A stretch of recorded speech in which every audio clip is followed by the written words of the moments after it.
Salut les motards, vous êtes avec Steph sur 100% Vestrom, une chaîne pour les passionnés du Vestrom.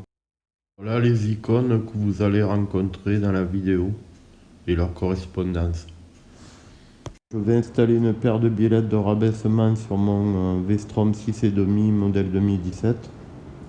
C'est des biellettes qui vont abaisser la bécane de 3 cm. Il y a les deux biellettes, mais il y a aussi une entretoise d'à peu près 1 cm,2 d'épaisseur qu'il va falloir loger sous le bumper de l'amortisseur pour raccourcir sa course. Donc, bonne nouvelle, il va falloir démonter le ressort de l'amortisseur pour accéder dessous le bumper. Car sur ce modèle, il y a un cache plastique qui empêche d'aller mettre l'entretoise au bon endroit. Cette entretoise va limiter le débattement. Malheureusement, ça va faire perdre un peu de débattement, peut-être 2 ou 3 cm. Mais ça va empêcher dans les compressions, quand on est très chargé, d'aller toucher facilement les repose-pieds ou la béquille. Voir le bas moteur.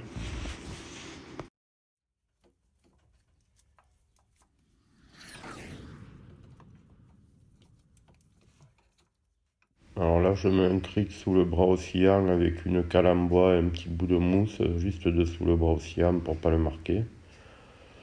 Donc ça va permettre de monter le bras et le descendre un peu comme on aura envie quand on voudra s'aligner pour mettre les biellettes, les enlever, etc.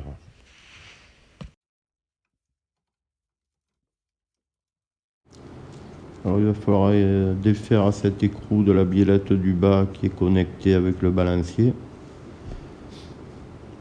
Et aussi l'écrou de la biellette du haut qui est connecté sur le bras oscillant.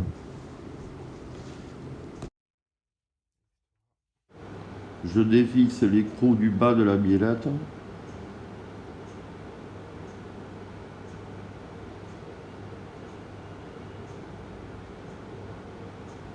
Maintenant je dévisse celui-là du haut de la biellette.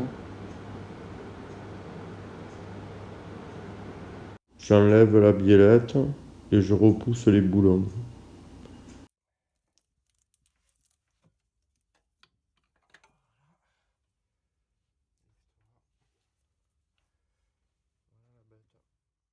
Je retire les boulons et je dépose la biellette.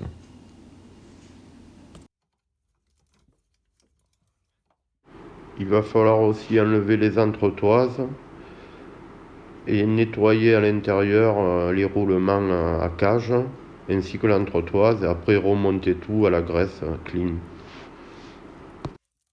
Ici nous avons la butée en caoutchouc de la béquille qui cache le boulon du bas de l'amortisseur. Donc il est juste derrière là, malheureusement on ne peut pas le voir à l'image. Mais c'est bien celui-là qu'il va falloir défaire.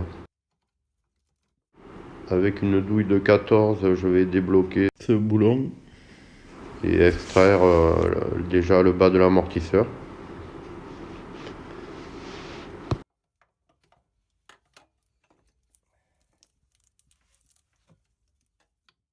J'enlève l'écrou, je sors le boulon et le balancier tombe tout seul.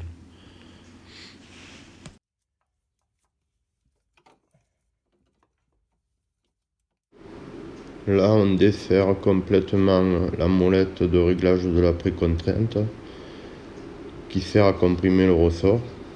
Au moins, le ressort sera déjà moins comprimé et ça facilitera le démontage. Je dévisse les BTR du support de la molette de précontrainte.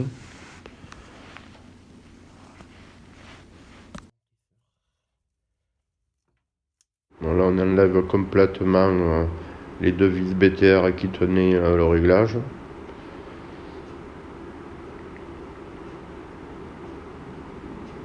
Voilà, ça tombe.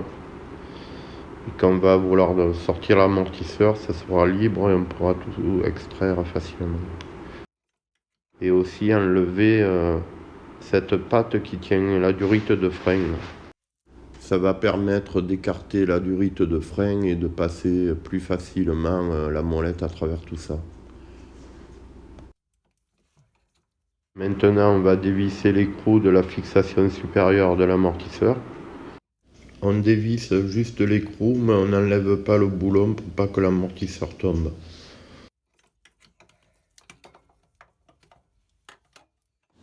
Bon, là je vais pouvoir extraire le dernier boulon qui tient l'amortisseur et le sortir délicatement en faisant suivre le réglage de précontrainte, de ne pas abîmer la durite, etc. quoi.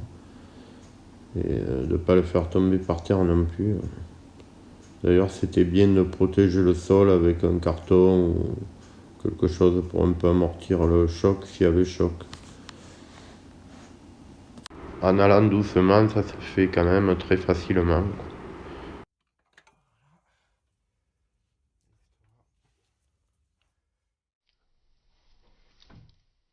Bon ben voilà la bête, reste plus qu'à le nettoyer correctement et puis s'attaquer le démontage.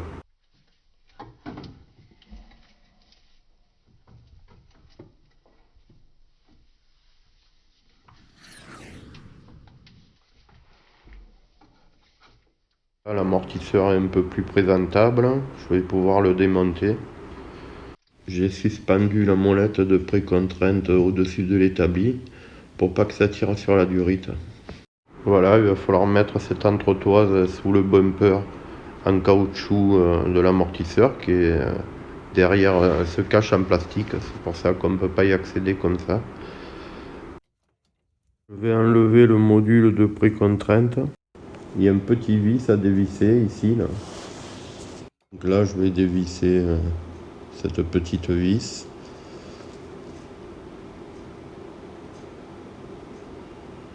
Oh, j'ai de la chance, ça vient super bien. Maintenant il va falloir compresser le ressort. Je vais me servir de 2 sangles à cliquer parce que j'ai pas vraiment d'équipement et comme je démonte pas mon amortisseur tous les 3 jours, j'avais pas envie d'investir dans du matériel. Oui, mais c'est vrai, c'est quand même mieux d'avoir des compresseurs de ressort, hein. Ça fait du meilleur boulot, c'est fait pour.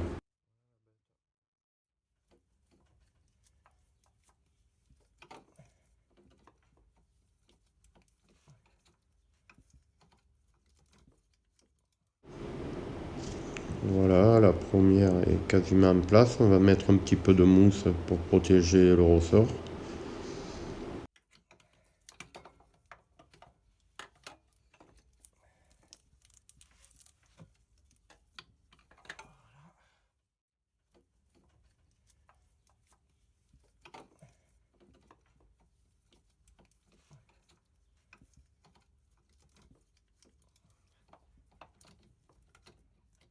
Là, on va pas avoir besoin de comprimer trop le ressort parce que quand on va lâcher les cliquets des sangles, ça va partir d'un coup. On va pas pouvoir relâcher doucement. Donc, il faut juste compresser le ressort pour pouvoir enlever le clip au-dessus du module de précontrainte. Au moins le ressort sera comprimé, au moins le choc ce sera important sur le module de précontrainte quand on va relâcher. C'est bon pour la deuxième, on va y mettre un petit bout de mousse aussi.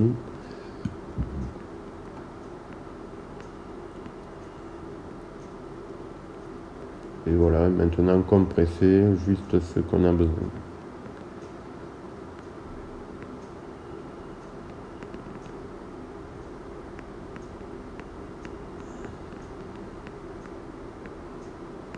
La tête est libérée.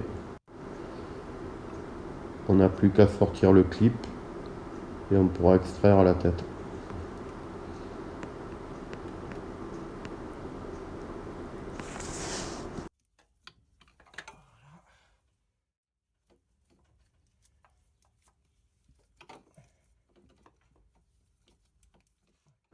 Le réglage de la précontrainte est retiré. On va pouvoir enlever le ressort.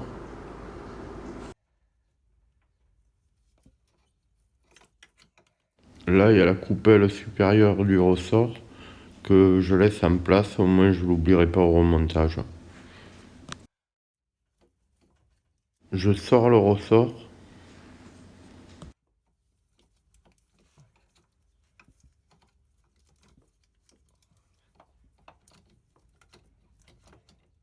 On enlève la protection de tige en plastique. Ce qui est d'un côté pas mal parce que ça protège de la terre et de tout ce qui pourrait aller se coller contre la tige. Ça permet de moins abîmer les joints, quoi. Maintenant, je vais procéder au nettoyage de l'amortisseur, des bagues, du cache plastique, du ressort.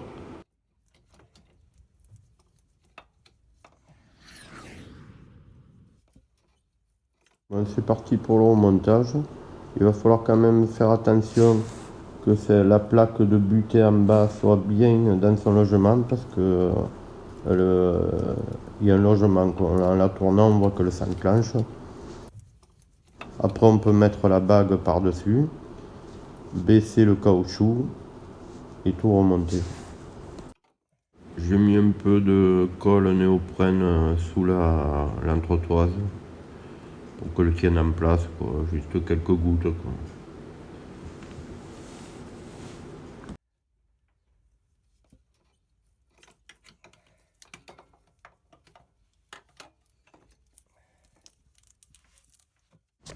Je remets le cache plastique.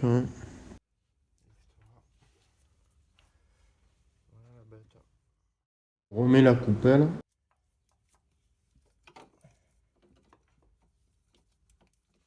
Je remets le ressort en place.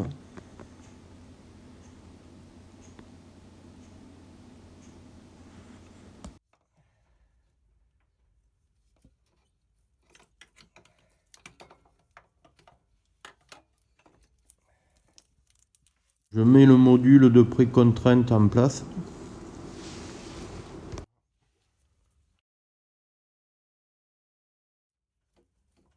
Je remonte le clip.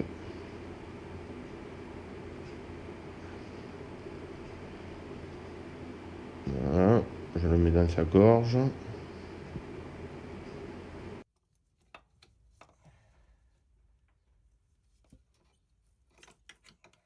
J'avais pris soin de faire un repère au marqueur pour réaligner la petite vis exactement avec le haut de l'amortisseur.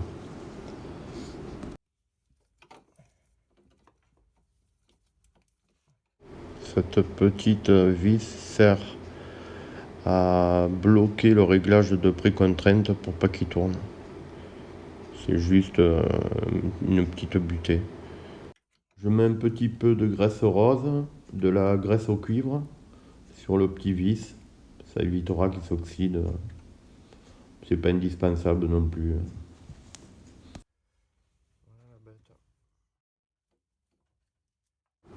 Je mets ma petite vis en place. Je la serre pas encore à fond. Il faut que je pousse le réglage de précontrainte vers le haut. En le maintenant plaqué vers le haut. Aligner le repère avec la vis et serrer. Là, il y a une coupure dans le film, j'ai pas pu faire autrement. C'est pour ça qu'on ne voit pas pousser le module vers le haut et le serrer ensuite. Voilà, tout est en place pour lâcher le sangle.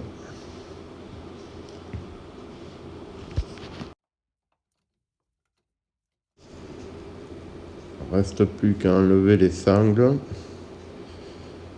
et mettre l'amortisseur en place.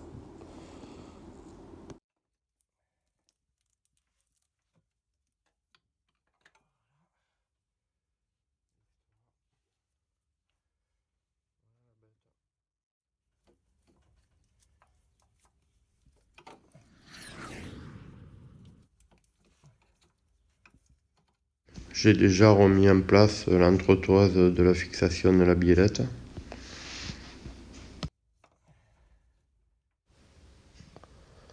Les roulements à cage du balancier ont été bien nettoyés au pétrole et ensuite soufflés. Là, je remets de la graisse dans chaque roulement à cage. Je les gave bien avant de remettre l'entretoise.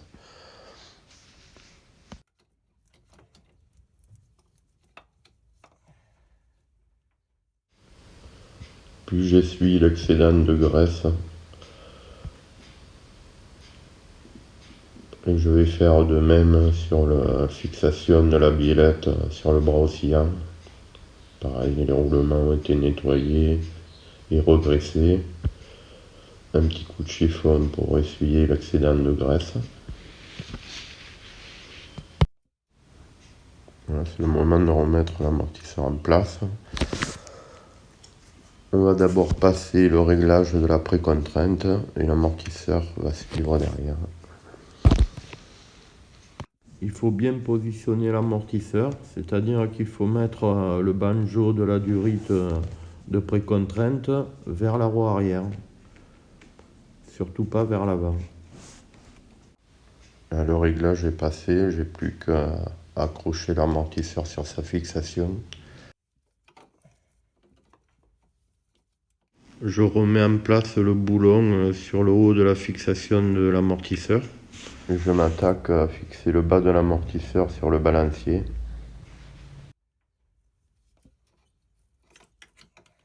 Là ça bloque, c'est pas bien aligné. Donc je vais passer un tournevis dans le bas de l'amortisseur pour le réaligner avec le balancier. Je vais mettre le boulon en place et je le serrerai après quand je serai de l'autre côté. Maintenant on va mettre en place ces fameuses billettes de rabaissement. Donc je vais la fixer en premier sur le balancier. Si nécessaire, je raligne la biellette et le bras oscillant en montant ou baissant le cric. Je mets le boulon en place et je passe de l'autre côté. Suzuki préconise de changer tous les écrous, que ce soit les écrous des biellettes ou les fixations de l'amortisseur. Ils ont un filetage assez particulier, mais j'avais pas envie de les changer parce qu'ils me semblaient encore assez en bonne santé, ils freinent bien encore. Donc j'ai décidé de juste rajouter du Loctite bleu sur chaque écrou. J'ai remis en place le réglage de la précontrainte, la molette. Donc il faut approcher les vis, mais après il va falloir les bloquer à la clé dynamométrique à 23 Nm. En serrant d'abord celui-là de gauche et après celui-là de droite, comme Suzuki le demande.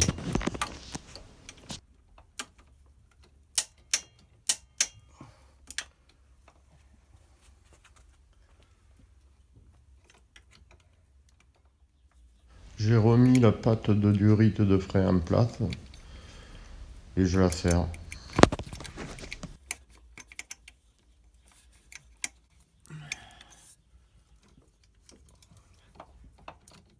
Je serre l'écrou supérieur de l'amortisseur avec une clé dynamométrique à 50 Nm.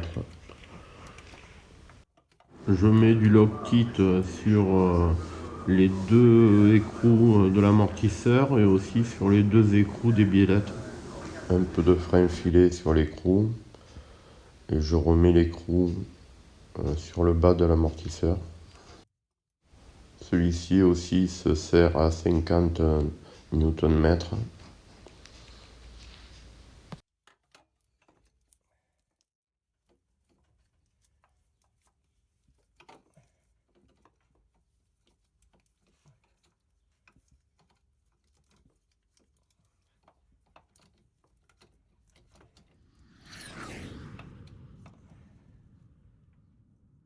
Je mets la biellette. Je vais bloquer à 78 Nm. On approche un peu les écrous, mais on ne les bloque pas. Parce qu'il va falloir maintenant compresser un peu le bras oscillant avant de serrer les écrous. C'est ce que demande Suzuki, quoi. Avant de serrer ces deux écrous, il faut que le bras oscillant soit en compression. Donc je vais un peu pomper sur le cric pour mettre le bras oscillant en compression avant de serrer les écrous. Je mets une clé à œil derrière et je bloque à 78 Nm. Je mets une clé à œil sur le boulon du haut de la biellette pour le bloquer et je vais le serrer de l'autre côté. à 78 Nm.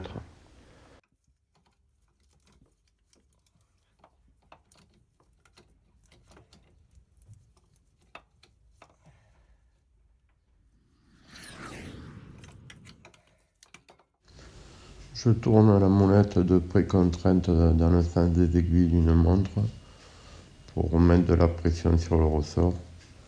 Mon but étant de mettre le ressort au deuxième repère, ce qui est préconisé par Suzuki pour quelqu'un qui fait environ 80 kg. Il faut à peu près 18 clics de molette pour arriver aux 2 bagues. Après, vous pouvez adapter ça par rapport à votre poids et aussi à votre style de pilotage. Vous pouvez modifier ce réglage si des fois vous êtes chargé, si vous avez un passager, si vous voulez la moto plus dure ou plus souple. Tout ça, c'est gérable. Par contre, si on durcit la suspension, il va falloir freiner le retour du ressort un peu plus que la normale. Pour régler la détente comme d'origine, il faut visser la détente à fond, puis la dévisser de 2 tours. J'ai mis un document à la fin pour vous permettre de peaufiner vos réglages de l'amortisseur arrière.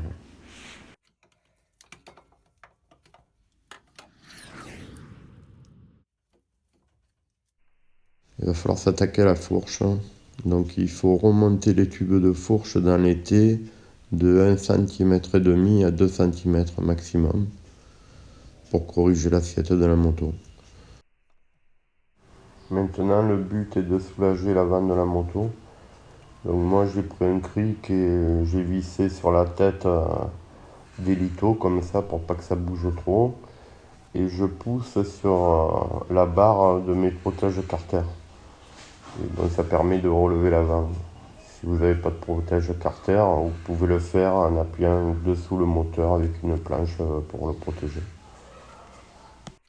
Je vous conseille vivement quand même, si vous n'avez pas une béquille centrale, d'en monter une. C'est tellement pratique pour entretenir la moto.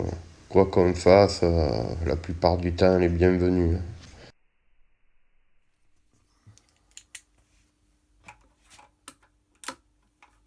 On va s'attaquer au desserrage d'été. On commence un peu à desserrer les deux du haut, le droit et le gauche. On peut démonter le carénage pour avoir plus de place pour accéder à ceux du bas. Mais franchement, en tournant la roue du côté opposé, on arrive facilement à dévisser les 2 boulons. Je desserre les 2 boulons du côté gauche sur le T du bas. Après, je fais de même du côté droit.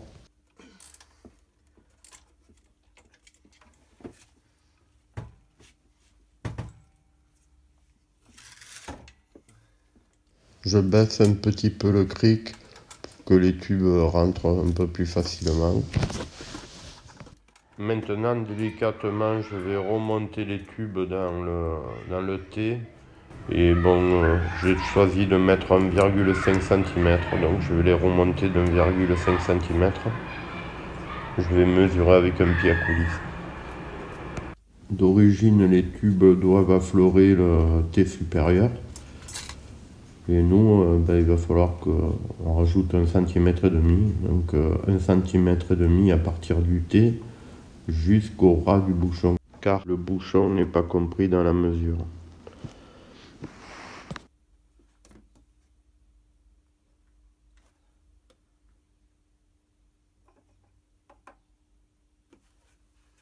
C'est bon, j'ai 1,5.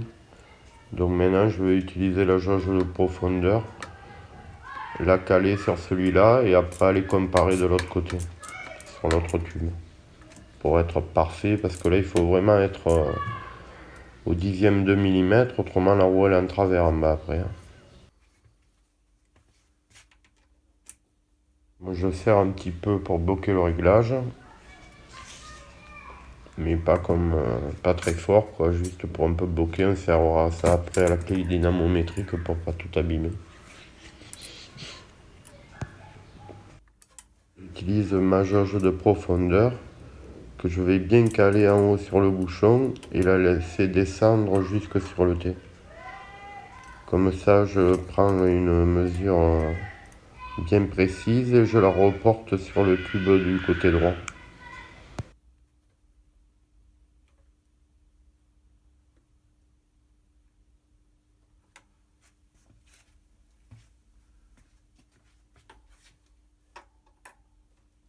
Du côté droit, je fais glisser le tube doucement par le haut vers le bas jusqu'à que le réglage soit parfait, qu'il soit à demi comme l'autre côté.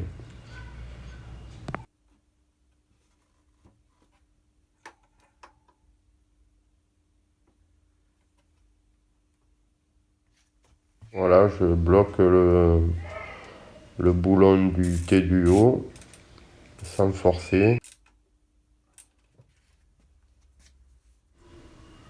Maintenant, je vais resserrer ceux du bas, les deux boulons du thé du bas, droit et gauche. Ceux-là, ils se serrent à 21 Nm. Je serre le 1 et le 2 avec la clé dynamométrique et je remets un coup derrière le 1 et le 2. Vous allez voir qu'au deuxième passage, ça vient encore un petit peu. Je fais la même sur le thé du bas de l'autre côté.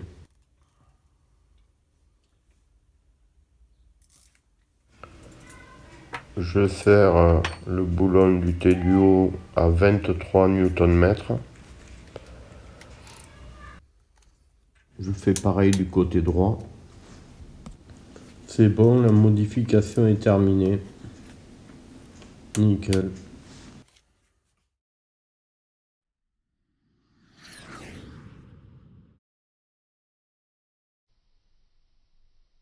Bon voilà, mon retour après c'est de la bombe, c'est vraiment super confortable. Je fais mes demi-tours sans galérer. T'es pas là en équilibre, tu sais que tu poses le pied, c'est bon. C'est très très bien. Même si tu veux un peu arsouiller, ça va pas gratter les cale-pieds si vite que ça. À savoir que je mesure 1,74 m et qu'avant je touchais de la pointe des pieds et que maintenant j'arrive à poser le pied à plat par terre, quoi. Ce qui change carrément la donne, quoi. J'avais lu qu'il fallait raccourcir la béquille latérale, mais dans mon cas c'est vraiment pas indispensable. Quand je tourne bien le guidon à gauche, la bécane le penche suffisamment pour pas tomber. Donc problème de béquille, pas spécialement. Si pour la béquille centrale, j'arrive plus à la mettre sur béquille centrale, il faut que je mette une planche de sous-méron, mais ça le fait. Par contre, j'ai dû remonter encore un peu les tubes dedans les thés.